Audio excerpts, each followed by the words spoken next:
Hello, welcome back to the Road to Episode 8, my ongoing series where I chart the road to the release of Star Wars Episode 8 in December 2017, and I got more Rogue One stuff to talk about. Before we get to that, I'll do some Episode 8 stuff and get that out of the way, seeing as we did all of that Rogue One talk last time.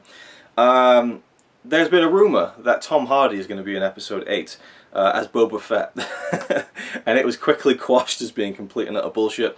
But the rumour still persists that Tom Hardy is going to be in the film as a stormtrooper. Now, you might go, bullshit, you know. But I remember like a year before The Force Awakens came out, someone said Daniel Craig's going to be a stormtrooper in The Force Awakens. It was like, shut up. And he was. You know, it turned out to be true. So these rumours sometimes start from nowhere, but oftentimes they start from somewhere.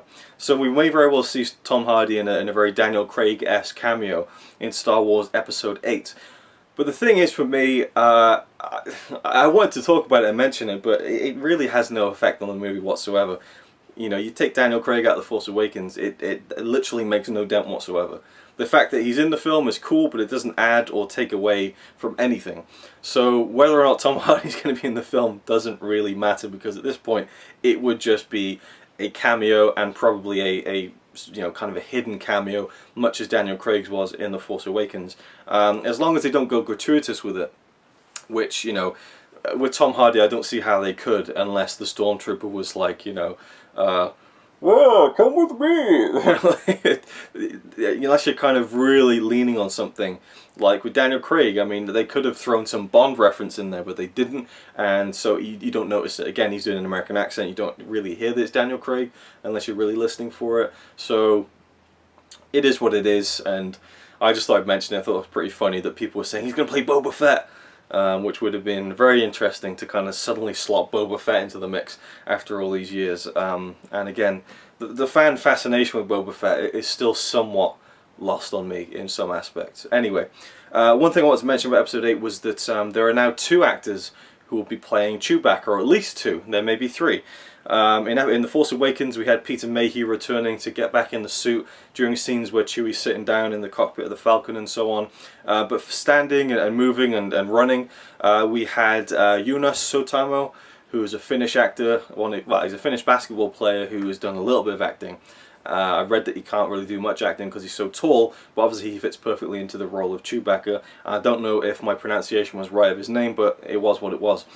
He's back for Episode 8 to step back into the suit as Chewbacca, and if you see in the special features of The Force Awakens, he worked with Peter Mayhew, who kind of told him what to do, what not to do in terms of Chewbacca and the mannerisms. You know, this isn't just a guy who's just standing there and going, you know, you've got to have the mannerisms down to make it look like it's Chewbacca, you know, the body language, and I think he did a great job.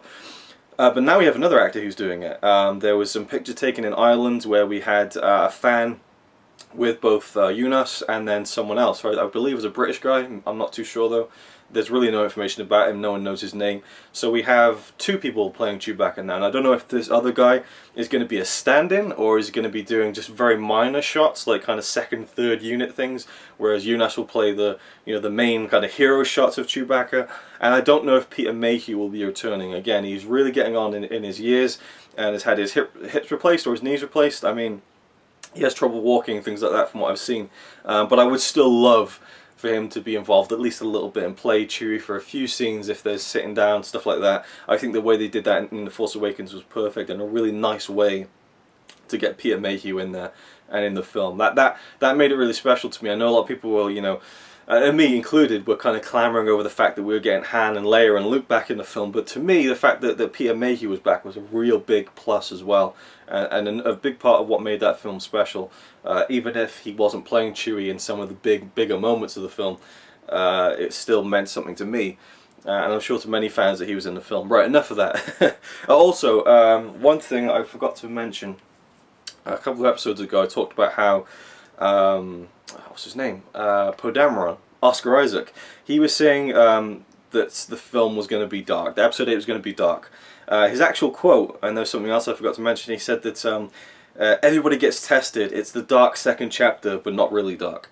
I mentioned that. But he also said, it's the first time in my life when things have been mapped out for quite some time. I'm basically Star Warsing until 2020. Now what does that mean? That's something I wanted to talk about and explore a little bit. 2020. Now we know that Episode 8 is coming out next year, December 2017.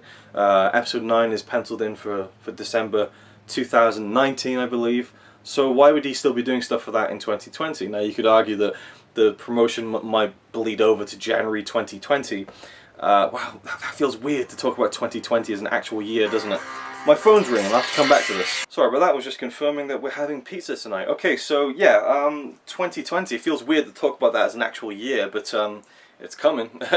And yeah, so like, maybe like his contract is until 2020 in terms of doing appearances and things as part of the franchise, I don't know. But what if we start seeing spin-off films that feature the characters of this new trilogy? Again, that's something we've never seen before. You know, we've had the original trilogy, the 3 films, the prequels, the 3 films, and they're very separated from each other in that sense. And we haven't, you know, we've never seen Ewan McGregor appear as Obi-Wan again. We've never seen Hayden Christensen appear as Anakin again.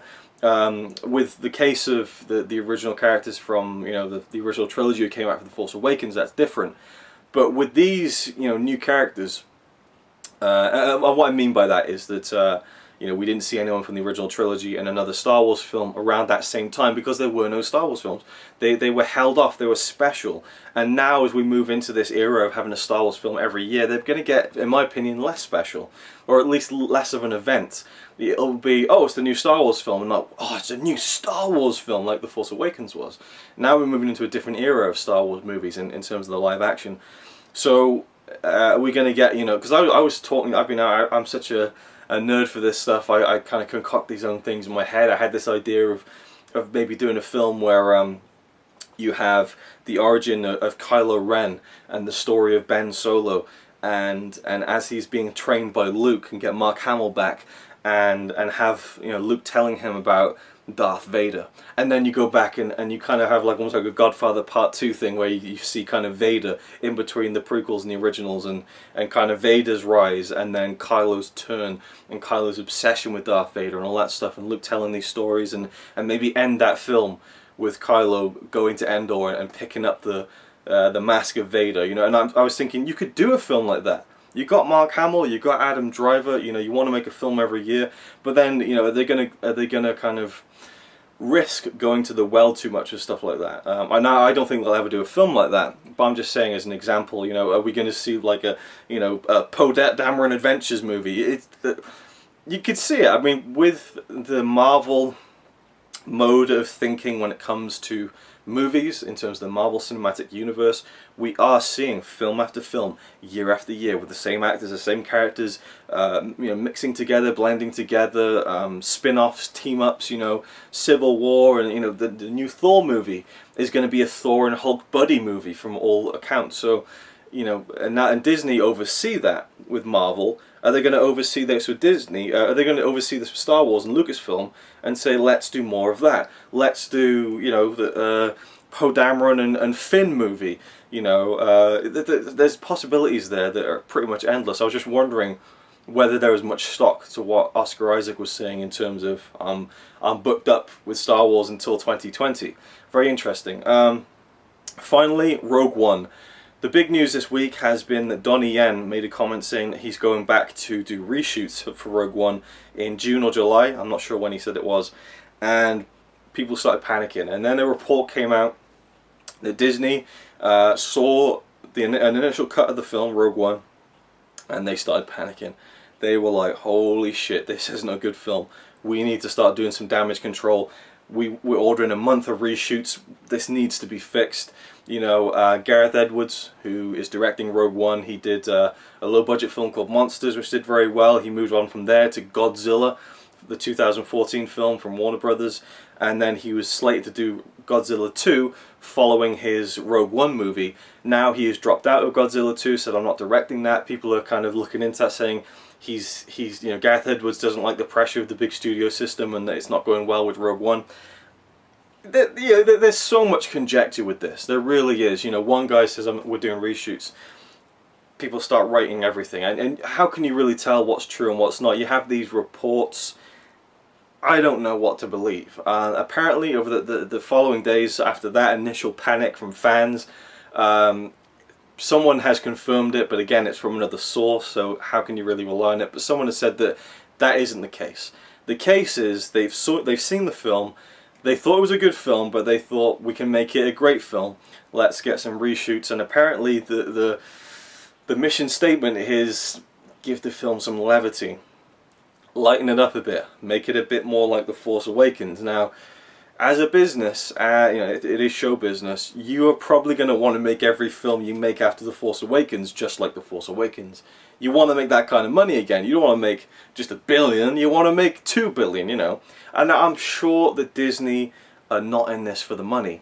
They're in this for a shitload of money. So, of course, they're going to try and replicate something that made The Force Awakens so successful. But if that is the case, I think they're kind of barking up the wrong tree, because the elements just aren't there to make it as successful as The Force Awakens. It's never going to be like that.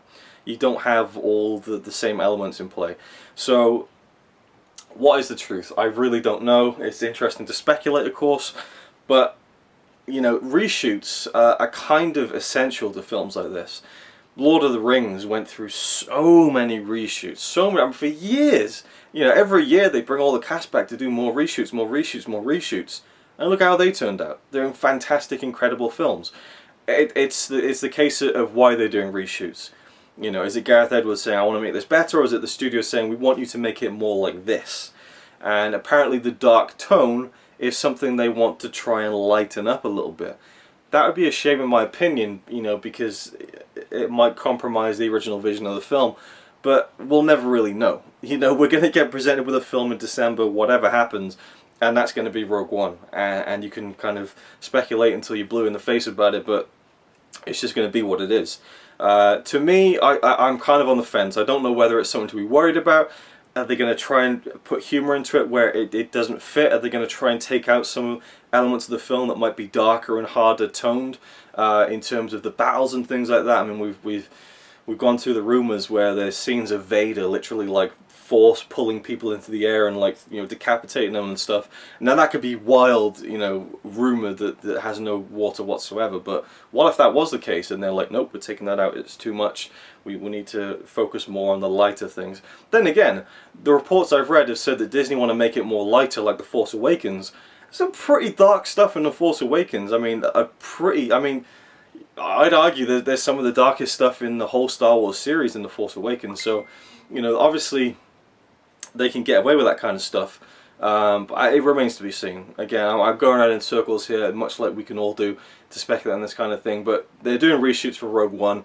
It is what it is. It does feel to me like it's a little late in the game to start ordering reshoots, like, you know, I mean, I guess there's still plenty of time before the film comes out, but usually when it comes to a big film like this, they kind of have the reshoots scheduled way in advance and, you know, a long time before the film comes out. But then again, maybe this was way in advance, and now that it's come out and the general fan public know about it, they're jumping on it like, oh my god, they're in trouble.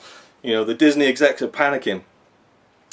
So yeah, I mean, that whole past 5 minutes of me talking about that is really redundant, because we're never going to know the truth about it, and it might hold nothing whatsoever.